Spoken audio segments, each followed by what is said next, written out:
जय हिंद दोस्तों, आप देख रहे हैं अध्ययन केंद्र। इस वीडियो के माध्यम से अभी हम पढ़ेंगे इतिहास। बुक है ग्लूसेंट का ऑब्जेक्टिव बुक। और इतिहास में अभी हमने 2 एक्सरसाइज बस कंप्लीट किया है। आज ये तीसरा एक्सरसाइज है महाजनपद काल, जो 600 ईस्वी पूर्व से लेकर 325 ईस्वी पूर्व तक चला था।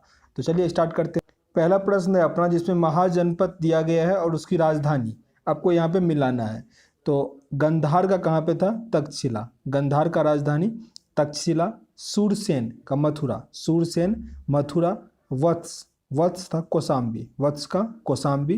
कौशल का श्रीवास्ती, श्रावस्ती। फिर से रिपीट कर लेते हैं इसको। गंधार, तक्षशिला, सूरसेन, मथुरा, वत्स, कौशाम्बी, कौशल का श्रावस्ती। ऑप्शन नंबर ए यहाँ आपका सही आंसर होता।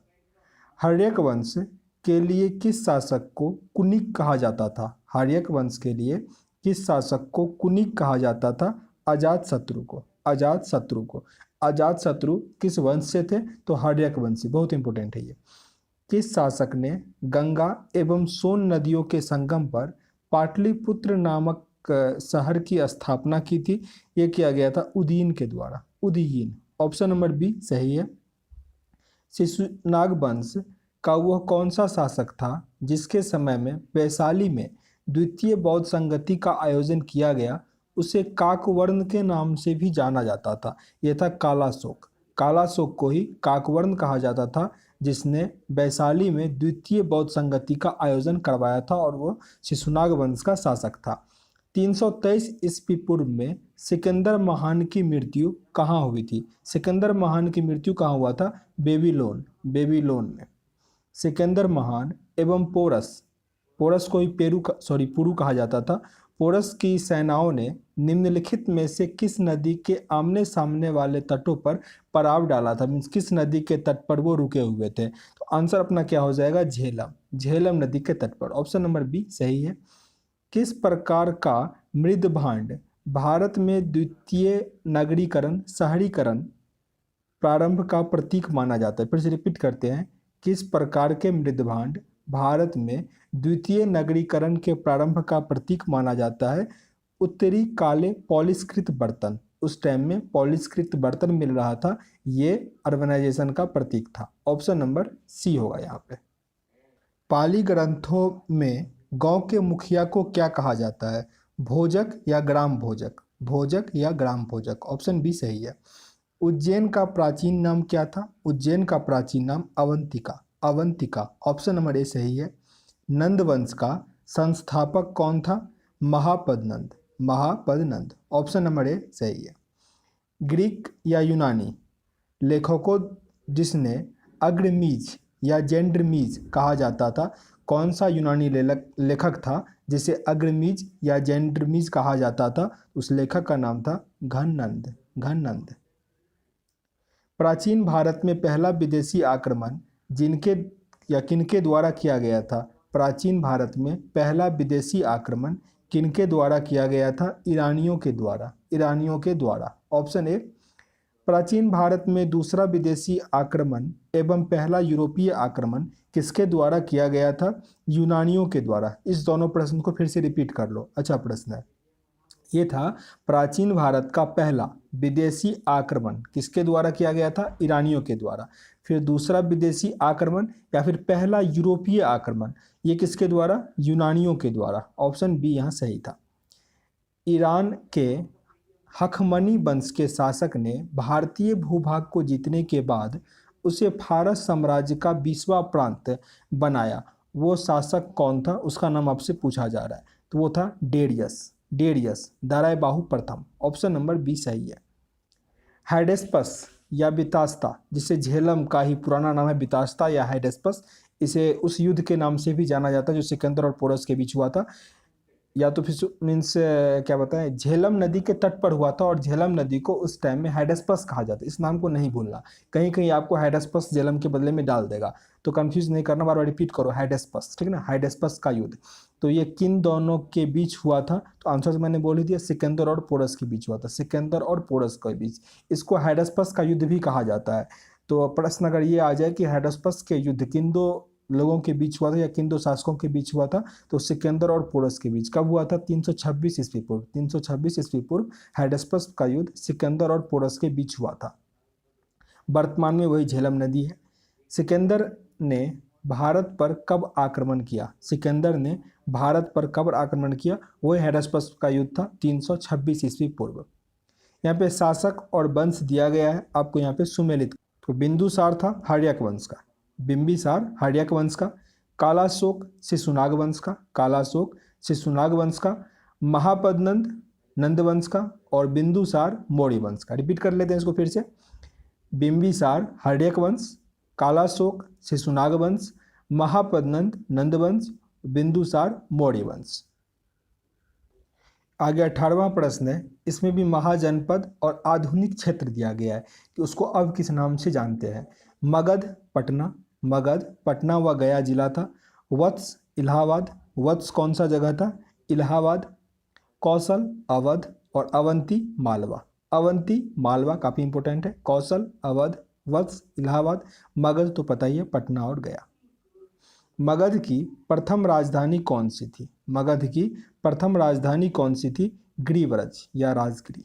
ऑप्शन नंबर सी। किस शासक द्वारा सर्वप्रथम पाटलिपुत्र का राजधानी के रूप में चयन किया गया? मीन्स पाटलिपुत्र को किसने राजधानी बनाया था? उदयीन के द्वारा, उदयीन। ऑप्शन नंबर सी यहाँ सही है। 16 महाजनपदों की सूची उपलब्ध है किसमें? 16 महाजनपद का सूची उपलब्ध है अंगुत्तर निकाय में। बहुत इंपॉर्टेंट प्रश्न है ये। अंगुत्तर निकाय में 16 महाजनपद का सूची मीन्स उल्लेखित है। निम्नलिखित में से मगध का कौन सा राजा सिकंदर महान के समकालीन था? निम्नलिखित में से मगध का कौन सा राजा सिकंदर महान के समकालीन था? तो घनानंद, घननंद। ऑप्शन नंबर बी, ये नंद वंश का था। प्रथम मगध साम्राज्य का उत्कर्ष किस सदी में हुआ था? प्रथम मगध साम्राज्य का उत्कर्ष किस सदी में हुआ था? 6ठी सदी ईसा पूर्व, 6ठी सदी ईसा पूर्व। सिकंदर की भारत में सफलता के निम्न कारण, इसमें से कौन सा कारण सिकंदर का सफल रहने का कारण था भारत में? तो भारत में तब तक कोई केंद्रीय सत्ता नहीं था, मतलब सब छोटा छोटा साम्राज्य था। उसकी सेना श्रेष्ठ प्रकार की थी, ट्रेंड था। उसे देशद्रोही भारतीय शासकों का सहयोग मिला, ये तो हर शासक को मिला था। वह एक अच्छा प्रशासक भी था। तो यहाँ पे सारे कथन सही है। डी 1 2 3 4 सारे कथन सही है, जिसके कारण सिकंदर को भारत में सफलता मिला। या फिर ये सारे कारण, चाहे बाबर आ गया हो या जो भी आया हो, ये सारे कारण उसको भी हेल्प करता था भारत में सत्ता स्थापित करने के लिए, चाहे अंग्रेज का ही हो, तो इसमें भी वो हेल्प किया था। आगे दिया गया राजा और राज्य, कहाँ का राजा कौन था आपको यहाँ पे सुमेलित करना है। तो पद्दोत, ये था अवंती का। पद्दोत, पद्दोत राजा कहाँ का था? अवंती का। उदयीन था मगध का, उदयीन मगध का। प्रसेनजित था कौशल का, प्रसेनजित कौशल का। अजातशत्रु वत्स, अजातशत्रु वत्स। फिर से रिपीट करते हैं। प्रद्योत, प्रद्योत अवंती, उदयीन मगध, प्रसेनजित कौशल, अजातशत्रु वत्स। आगे दिया गया है, अभिलेखीय साक्ष्य में प्रकट होता है कि नंद राजा के आदेश से एक नहर खोदी गई थी। नंद राजा के आदेश से इसमें से एक नहर खोजा गया था। वो कहाँ ये नहर खोजा गया था? कलिंग में, कलिंग। ऑप्शन नंबर सी सही है। पहला ईरानी शासक जिसने भारत के कुछ भाग को अपने अधीन कर लिया था? Darius, Darius. Option number C. Magadh के राजा अजातशत्रु का सदैव किस गणराज्य के साथ युद्ध रहता था? यह है बज्जी सिंह या वैशाली के साथ, वैशाली। बज्जी संघ के विरुद्ध मगध राज्य के किस शासक ने प्रथम बार रथमुसल, एक प्रकार का ऐसा हथियार था, मीन्स उसमें गद्दा लगा रहता था, और एक महाशिला कंटक था जिसे पत्थर निकलता रहता था, ठीक ना। तो इस दो प्रकार के हथियारों का प्रयोग किसने किया था? आंसर क्या हो जाएगा अपना? अजातशत्रु। अजातशत्रु ने पहली बार वैशाली के अगेंस्ट ये रथमुसल और महाशिला कंटक दो हथियार का प्रयोग किया था। नंदवंश का अंतिम सम्राट कौन था? नंदवंश का अंतिम सम्राट कौन था? धनानंद या धननंद। भारत में सिक्कों या मुद्रा का प्रचलन कब प्रारंभ हुआ? भारत में सिक्कों या मुद्रा का प्रचलन कब प्रारंभ हुआ? 600 ईस्वी पूर्व, 600 ईस्वी पूर्व। निम्नलिखित राजाओं पर विचार करना है। मीन्स अजातशत्रु दिया गया है, बिंदुसार और प्रसेनजीत, इनमें से कौन कौन से बुद्ध के समकालीन थे? बुद्ध के समकालीन इसमें से कौन थे? अजातशत्रु और प्रसेनजीत, अजातशत्रु और प्रसेनजीत। ऑप्शन नंबर सी सही था, 1 और 3 बस सही होगा। 6ठी सदी ईसा पूर्व के दौरान बड़े राज्यों के उदय का मुख्य कारण क्या था? 6ठी सदी ईसा पूर्व के दौरान बड़े राज्यों का उदय हुआ, इसका मुख्य कारण क्या था? कि उत्तर प्रदेश और बिहार में व्यापक पैमाने पर लोहे का उपयोग होना प्रारंभ हुआ। ऑप्शन ए सही है। मगध सम्राट बिंबिसार ने अपने राज्य वैद्य जीवक को किस राज्य के राजा की चिकित्सा के लिए भेजा था? मगध सम्राट बिंबिसार ने अपने राज्य वैद्य जीवक को किस राज्य के राजा का चिकित्सा करने के लिए भेजा था? अवंती के राजा का चिकित्सा के लिए भेजा था। किस शासक ने अवंती को जीतकर मगध का हिस्सा बना लिया? शिशुनाग। किस मगध सम्राट ने अंग का विलय अपने राज्य में कर लिया? ये किया गया बिंबिसार के द्वारा। किस मगध सम्राट ने अंग का विलय अपने राज्य में कर लिया? बिंबिसार ने। शिशुनाग ने किस राज्य का विलय मगध साम्राज्य में नहीं किया? इसमें से किसका विलय मगध साम्राज्य में नहीं किया? तो काशी का नहीं किया, जबकि अवंती और वत्स दोनों को अपने अंदर मिला लिया था। काशी और लिच्छवी का विलय मगध साम्राज्य में किसने किया? काशी और लिच्छवी का विलय मगध साम्राज्य में किसने किया? मीन्स काशी का विलय अभी हम पढ़े थे कि शिशुनाग के द्वारा नहीं किया गया था, तो किसके द्वारा किया गया था? अजातशत्रु के द्वारा। अजातशत्रु ने काशी और लिच्छवी को मगध में मिला लिया था। मगध साम्राज्य के बारे में इसमें से कौन सा कथन गलत है? तो इसमें सारे कथन सही है। पहला कथन है पुराणों एवं महाकाव्यों के अनुसार इसकी स्थापना बृहद्रथ ने की थी। मगध साम्राज्य का स्थापना बृहद्रथ ने किया था। महापद्नंद ने इसे सर्वाधिक विस्तार प्रदान किया तथा सर्व छत्रांतक क्षत्रियों का अंत करने वाला एवं इकराट की उपाधि धारण किया। महापद्नंद को 2 उपाधि प्रदान किया गया, सर्व छत्रांतक और इकराट का उपाधि। तीसरा कथन है ग्रीवरज, राजगिरी, पाटलिपुत्र और वैशाली क्रमशः इसकी 4 राजधानियां बनी। तो ये तीनों कथन सही है, आपको तीनों कथन याद करना होगा। ऑप्शन हमारा डी हो जाएगा, कोई कथन गलत नहीं है।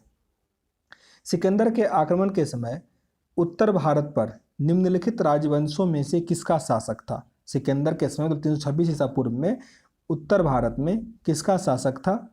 नंदवंश का। ऑप्शन नंबर ए।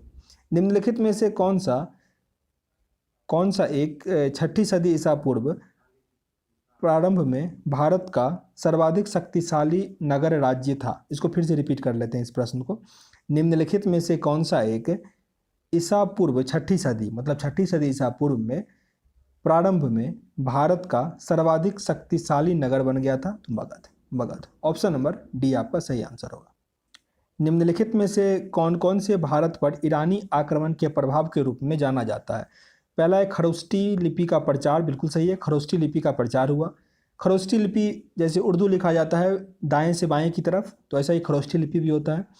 अभिलेख उत्कीर्ण करने की कला का प्रचार, अच्छा इसका मैंने जिक्र क्यों किया, पिछली बार भी पीएससी में पूछा गया था कि इनमें से कौन सी लिपि बाएं से दाएं लिखी जाती है, तो खरोष्ठी लिपि, ठीक ना। आगे क्या है, अभिलेख उत्कीर्ण करने की कला का प्रचार, यह भी हुआ था। ईरानियों का छत्रप प्रणाली का प्रचार, ये भी प्रारंभ हुआ। घंटा आकार का गुंबज कला का प्रचार, ये भी आरंभ हुआ। और स्त्री अंगरक्षकों की नियुक्ति, तो ये 5 प्रथा इस टाइम में स्टार्ट हुआ था। आंसर अपना डी हो जाएगा, सभी कथन सही है। निम्नलिखित में से कौन सा एक सिकंदर के आक्रमण का प्रभाव नहीं था? सिकंदर के आक्रमण से इसमें से किस पे प्रभावित नहीं हुआ था? तो उसने भारत को यूनानियों की रियासत बनाया, ऐसा नहीं हुआ था। ऑप्शन डी सही है। निम्नलिखित में से किस राज्य में गणतंत्रात्मक शासन व्यवस्था नहीं थी? गणतंत्रात्मक शासन व्यवस्था किसमें नहीं था? मगध में, मगध। ऑप्शन नंबर डी सही है। जबकि कहाँ कहाँ था?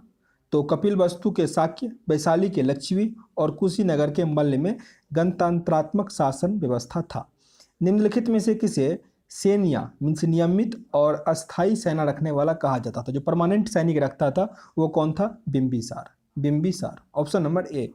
निम्नलिखित में से किसे उग्रसेन कहा जाता था? मीन्स भयानक सेना का स्वामी किसे कहा जाता था? महापद्नंद को।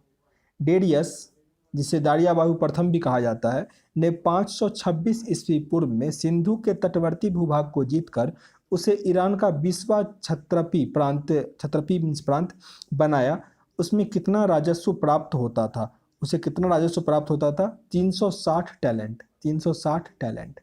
निम्नलिखित में से कौन सिकंदर के साथ भारत आने वाला इतिहासकार नहीं था? सिकंदर के साथ मेनली कौन कौन से इतिहासकार आए थे? तो नियाकर्स, एरिस्टोबुलस और एनासिक्रिटस। हेरोडोटस उनके साथ नहीं आया हुआ था, तो ये तीनों आया था, ये नहीं आया था, इसलिए हेरोडोटस अपना क्या हो जाएगा? आंसर हो जाएगा। इन्हें हिस्ट्री का फादर भी कहा जाता है। महाजनपद काल की श्रेणियों के संचालक को कहा जाता था। संचालक को उस टाइम में क्या कहा जाता था? श्रेष्ठीन, श्रेष्ठीन। आगे प्रश्न है, गृहपति का अर्थ क्या होता है? गृहपति का अर्थ क्या होता है? धनी किसान, अमीर किसान। ऑप्शन नंबर ए सही है। यहाँ पे फिर सुमेलित करना है, सूची 1 और सूची 2 दिया गया है। अष्टकुलक ये होता था एक परमादर्शी संस्था, परामर्श देता था। महापात्र ये उच्च कोटि का अधिकारी होता था। बाली साधक किसानों से कर वसूलने वाला अधिकारी। शैलिक या शुल्क अध्यक्ष ये शिल्पियों व व्यापारियों से शुल्क व चुंगी वसूलने वाला अधिकारी होता था। ऑप्शन ए यहाँ आपका सही है। आगे प्रश्न है, मगध के किस प्रारंभिक शासक ने राज्यारोहण के लिए अपने पिता की हत्या की एवं उसी कारणवश उसने अपने पुत्र को मार दिया? फिर से रिपीट करते हैं इसको। मगध के किस प्रारंभिक शासक ने राज्यारोहण के लिए अपने पिता की हत्या की एवं इसी कारणवश अपने पुत्र द्वारा मारा गया? आंसर क्या है? अजातशत्रु। अजातशत्रु ने ऐसा किया। विश्व का पहला गणतंत्र वैशाली में किसके द्वारा स्थापित किया गया था? ये काफ़ी अच्छा सेंटेंस है। वैशाली जो है विश्व का पहला गणतंत्र है, समझ लो। विश्व का पहला गणतंत्र कौन सा है? वैशाली है, जिसे किसने स्थापित किया था? लिच्छवी ने किया था, लिच्छवी। Option number D. आगे सुमेलित करना है, महाजनपद दिया गया और राजधानी दिया गया है, इसमें से कौन सा सही है आपको सुमेलित करना है। तो कुरु, इंद्रप्रस्थ, कुरु, इंद्रप्रस्थ, पंचाल, पंचाल कहाँ का होगा? कौशाम्बी, पंचाल, कौशाम्बी। 1 मिनट, मैंने शायद गलती किया, इसको फिर से रिपीट कर लो। कुरु, इंद्रप्रस्थ, कुरु, इंद्रप्रस्थ, पंचाल, अहिछात्र, कौशल, साकेत, कौशल, साकेत, वत्स, कौशाम्बी। ऑप्शन नंबर बी यहाँ आपका सही होगा। निम्नलिखित में से कौन एक बौद्ध ग्रंथ 16 महाजनपदों का उल्लेख करता है? अभी पढ़े थे अंगुत्तर निकाय, जिसमें 16 जनपद की सूचीबद्ध उल्लेख है। आंसर है ए। 6ठी सदी ईसा पूर्व का मत्स्य महाजनपद स्थित था। मत्स्य महाजनपद कहाँ स्थित था? राजस्थान में, राजस्थान में। तो आपका ये खत्म हो गया। आगे धार्मिक आंदोलन का पार्ट फेज 2 है, तो वो हम अगले वीडियो में पढ़ेंगे। सेशन अगर अच्छा लग रहा हो, कुछ सीखने का मौका मिल रहा हो तो जरूर लाइक कीजिएगा, नहीं पसंद आ रहा हो डिसलाइक भी कीजिएगा, पर शेयर जरूर कर दीजिएगा और चैनल पे नए सब्सक्राइब भी कर दीजिएगा। मिलते हैं नेक्स्ट वीडियो में, तब तक के लिए जय हिंद।